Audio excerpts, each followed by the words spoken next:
this is how the scammers begin their process. Usually starts online. They make their contact. They're usually targeting individuals that something in their profile they can exploit. I'm listening to your show. A point that there's limited news I just want coverage. to know what your viewpoint Partly is. due because major news organizations have been told on, what they can report on. The people's voice. Welcome back. Welcome back.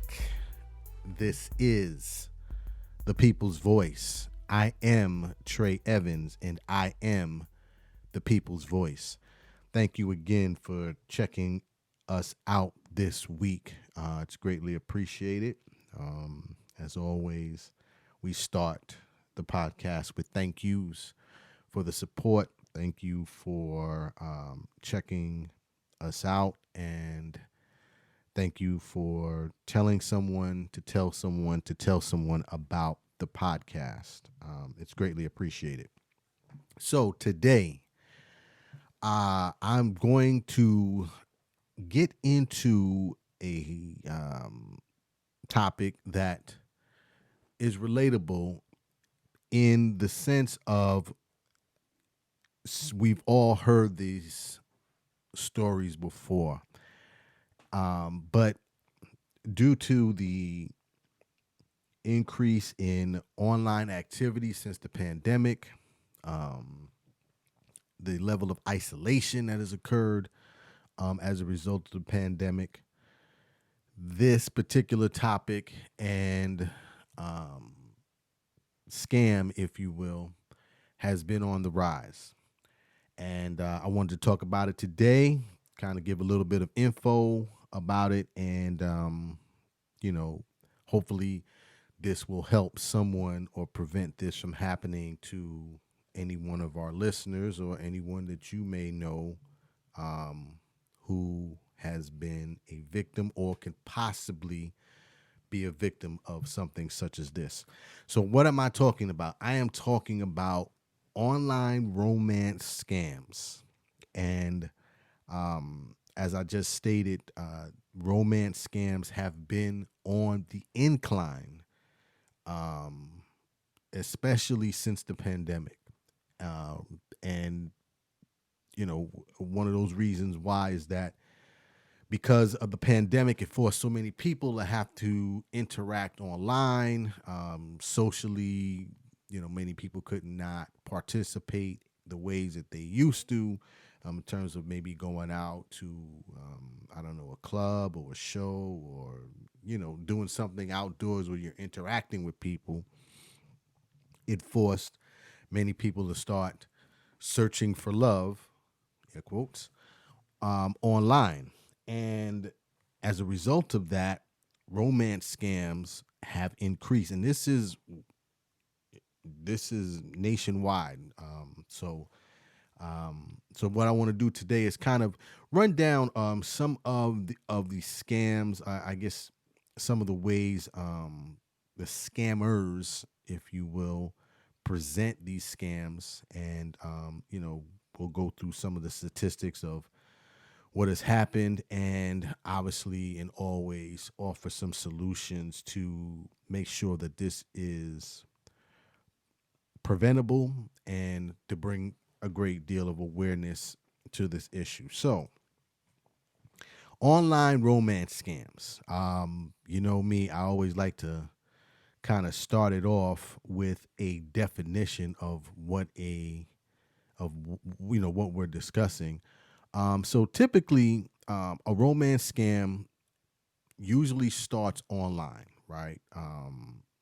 What happens is that an individual will put a dating profile together for some online dating app, whatever that dating app is. A lot of it, starts, on social media as well, Facebook, Twitter, Instagram, things of that nature. But they put up a profile. We are visual creatures. You like him, she likes her, she likes him, you like her, and or she likes she, he likes he. I personally don't care. But that's what normally starts it. Online profile, somebody, makes the first contact, and then there's a conversation that begins, right? It's almost just like if you're fishing. For those of you who fish, you hook that bait and you throwing it out there, and you know you hopefully you land in the right spot, and so on and so forth. Anyway, this is how the scammers begin their process. Usually starts online. They make their contact. They're usually targeting individuals that something in their profile they can exploit, something that they can use to, reel that person in, if you will. Just like, if you're out fishing, you're trying to reel in a catch. So starts online. A lot of times, again, they're looking for, individuals who demonstrate some type of isolation and loneliness, and many times this occurs with individuals who are older, right? Because as you get older, oftentimes you'll find that you may have been divorced, you may have lost a spouse, career change, a lot of different factors. So this plays a big role in how these scammers work. Matter of fact, I'm reading from AARP. It says 1 in 5 people ages 45 to 54 and 1 in 7 ages of 55 to 64 have used a dating website or app. And this is as of, according to 2001 from Statista. So this is from a survey that Statista conducted. So, the older people get, the more likely they're going to utilize these channels for online dating purposes.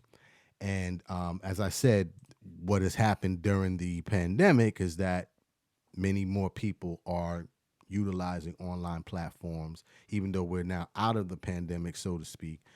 Many more people have become used to or accustomed to using online dating as a way to find their potential match, which is how the scam begins.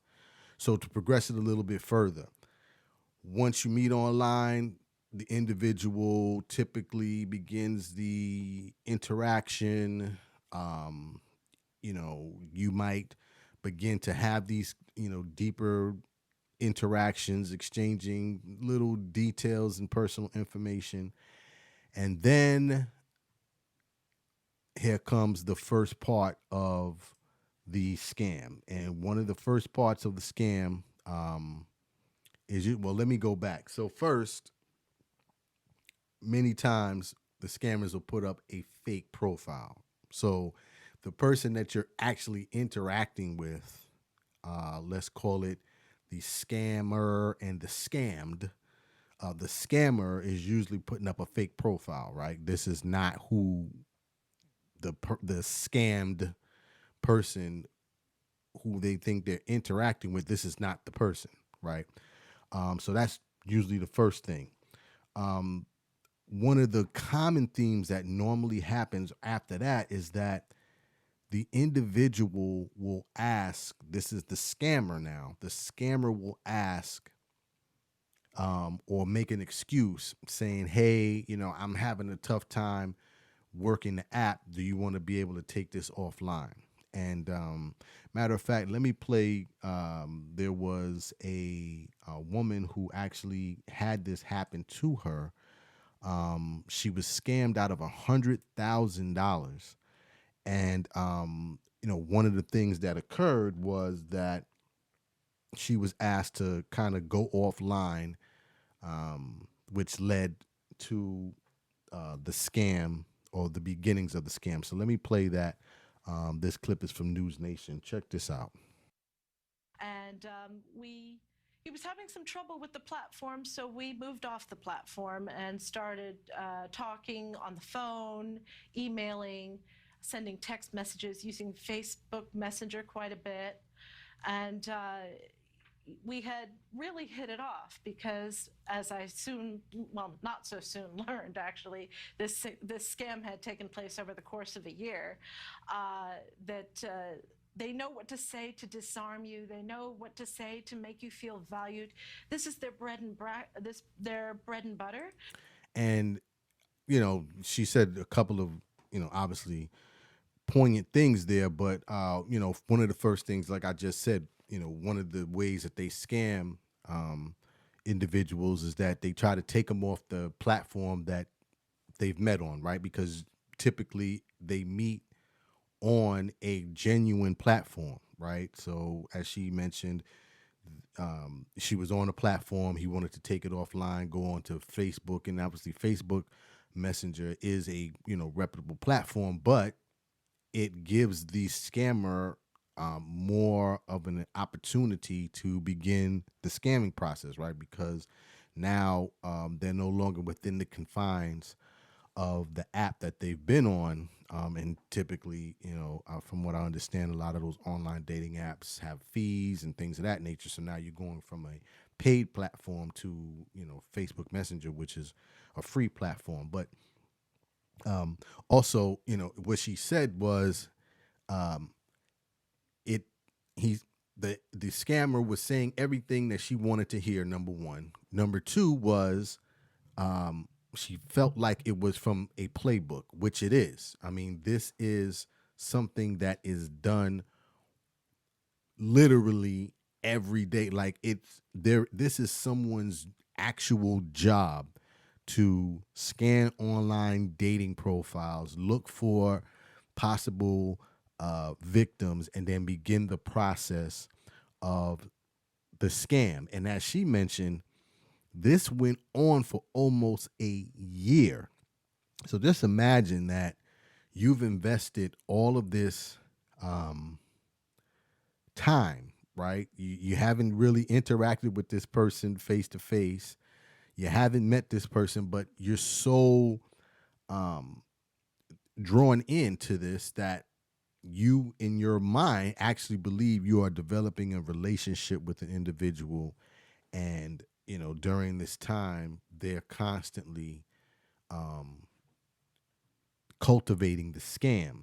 So, one of the next things that happens is that, beyond the profile, as this woman just mentioned, there's the hey, let's take it offline. Then once it's taken offline, one of the next things that happens is that they begin to siphon the scammed person for money. And usually it's some type of emergency that has come up.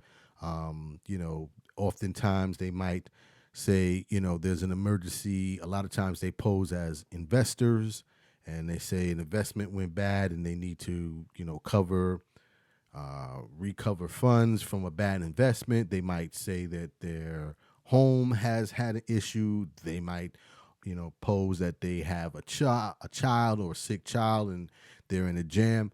And, I know, many times when people hear these stories, they're like, well, why would you send a stranger money? But you have to keep in mind that, again, they're not targeting everyone, right? These individuals that are being scammed because they are targeted as most likely to fall for this scam. So I know it's because even as I was reading it, I'm like, man, how this? But once I started doing a little bit more research, I'm like, okay, yeah, that makes sense, because if you're targeting specific individuals, the increase is more likely to happen in terms of the ability to scam someone. And keep in mind, a lot of these scams, a lot of people that are scammed in this way don't even report it. I'm looking at a report on the FTC, the Federal Trade Commission website, and they're talking about how romance scams hit a high in 2021. And again, this is as a result of the pandemic. Now, they have a chart here that goes back to 2017. So, romance scams have been going on, but even before the internet, it used to be telephone and things of that nature. But it is a steady increase of um, scams that have occurred since 2017. And again, many people don't report these scams, right? So, and this is for the United States. These scams happen worldwide, but this is just for the United States that we're talking about right now. Okay, so in 2017, it was reported that, or at least 17,000 people reported that they had been scammed as a result of romance scams, right? And in 2017, the amount of money that was lost was $87 million reported, I should say. Again, these are individuals that have reported these frauds to the FTC. In 2021, that number increased. First of all, 56,000 people reported that they were victims of online romance scams. Again, these are the people that actually reported it. The dollar amount in 2021 was $547 million lost. So for $547, $547 million was reported as lost as a result of romance scams in 2021. 2017, that was 87 million. So you're talking about $400+ million increase in 4 years. So this is a very profitable method of scamming, and I believe it is one of the top scams, definitely among people who are 60 years or older. I'm reading an article here from AARP, and they list basically the top 10 scams that are hitting hitting adults 60 years and older. And the top scam is romance scams.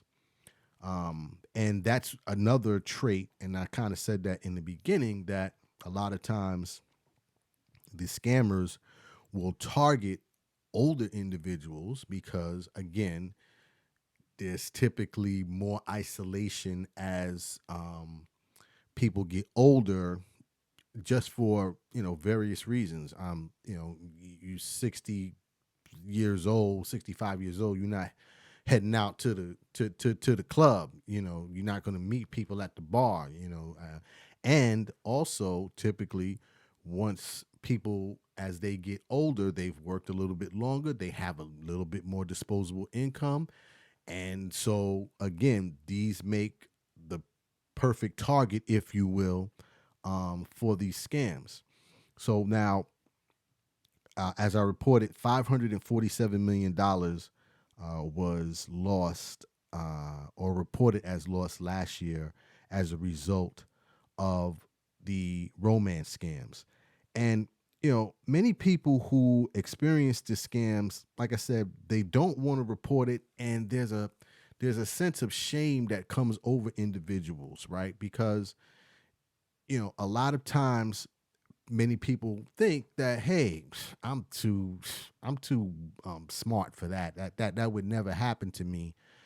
But again, as the woman said in the clip that I played earlier, this is the bread and butter. Like literally, they have a manual, and I'm talking about the scammers. They have a manual, and they're like, this is what to say at every instance and turn. It's almost like a telemarketing manual if you ever worked in telemarketing or in sales. Literally, there's a script, and they say everything perfectly to make sure that they're able to get the money out of these individuals. Now, um, many times and often, those who are scammed are women. Now, and this is not being sexist or anything, this is how it's reported that many times women are unfortunately the victims of these scams. And, you know, there are, it's many times, the women are the uh, targets, if you will, because like I said, a lot of times many of the men are the scammers, and these dating profiles are scanned by men, right? Now, don't get me wrong. Men have fallen victim to this as well. And matter of fact, there are some studies. There was a study done by another company that suggested that more men actually are scammed in romance um, scams than women. But typically, most studies suggest that women, unfortunately, are the victims in this type of fraud. So, that's something to keep in mind, and definitely to get the word out and to let the women in your family know about this unfortunate set of events. I want to play one more clip from a woman I believe she was in Arizona or in Bel Air, excuse me, and she talks about, her experience with being scammed, and then after that, I'll kind of give some recommendations on how to avoid being scammed, and then we'll close out. But check this out. He wanted her to be his wife. He painted a picture that was more beautiful than any of the masters could have painted. So Diane did what she could to help him. So he asked for a loan? Yeah, so to help him out. She doesn't want to say. And that's typically what happens, right? They paint the perfect picture. They make everything sound like, um, you know, daisies and roses, and then boom, they ask for the money. Again, not only do they ask for the money, part of the scam, if you will, is that they never can meet up with the person directly. They never want to jump on a video call or FaceTime.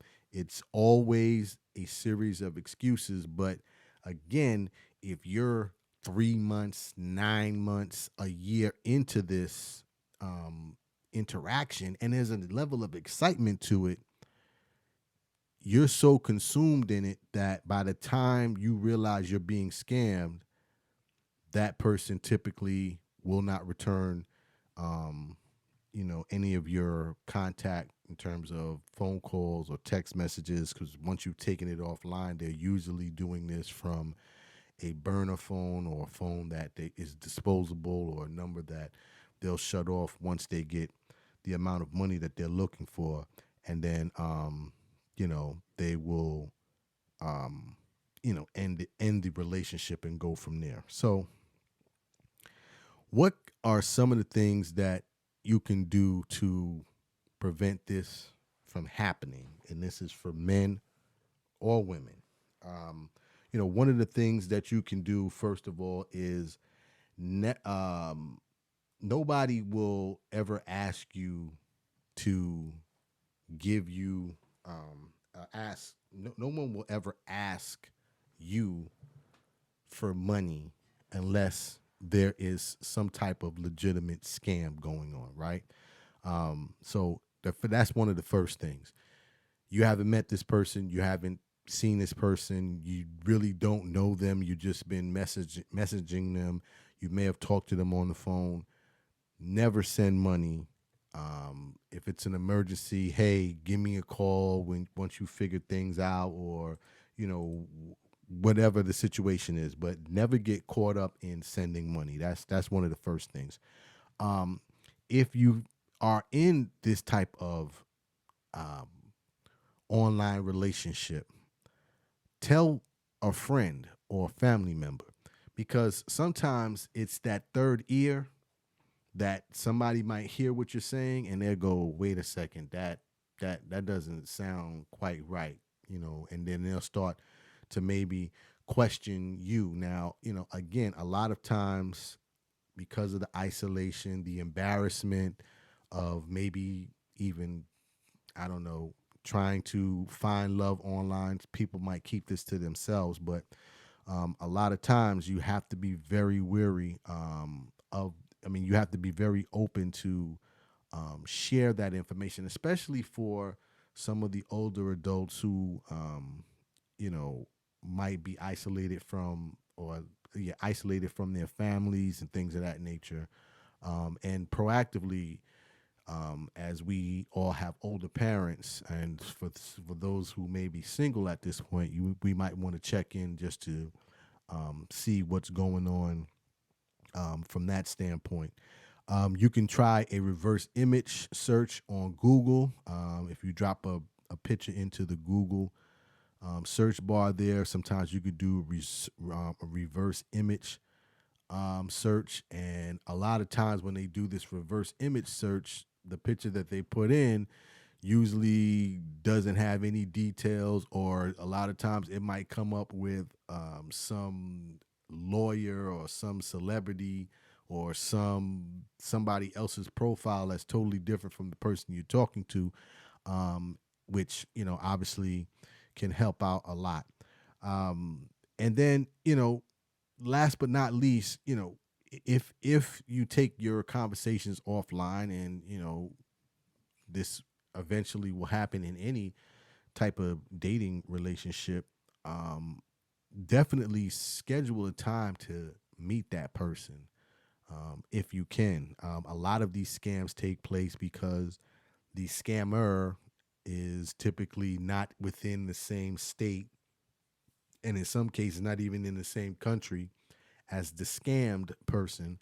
And a lot of times that is a way that money gets sent, because they're like, well, I can't get to you now because we got this emergency, I'm in this state, or I travel a lot, I can't get to you.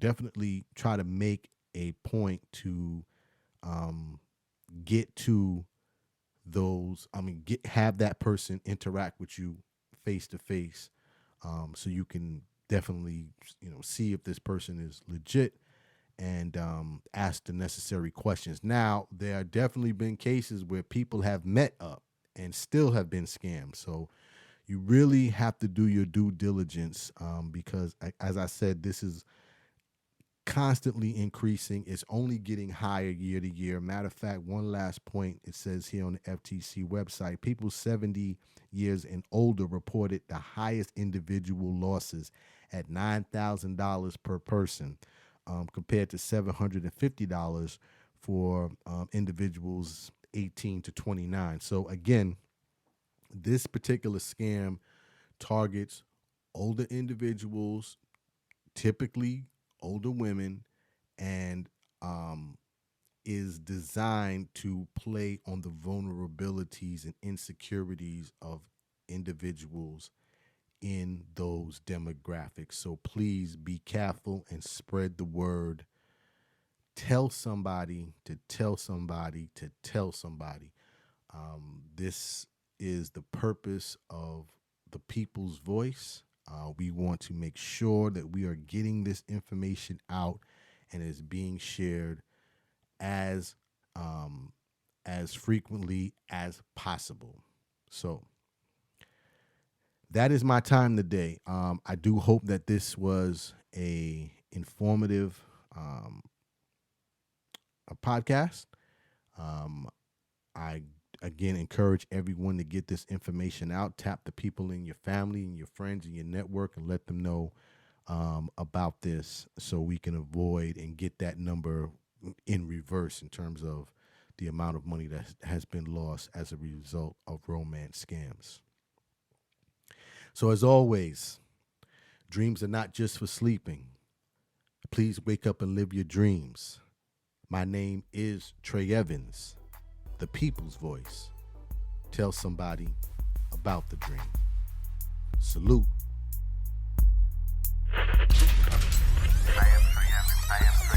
People's voice.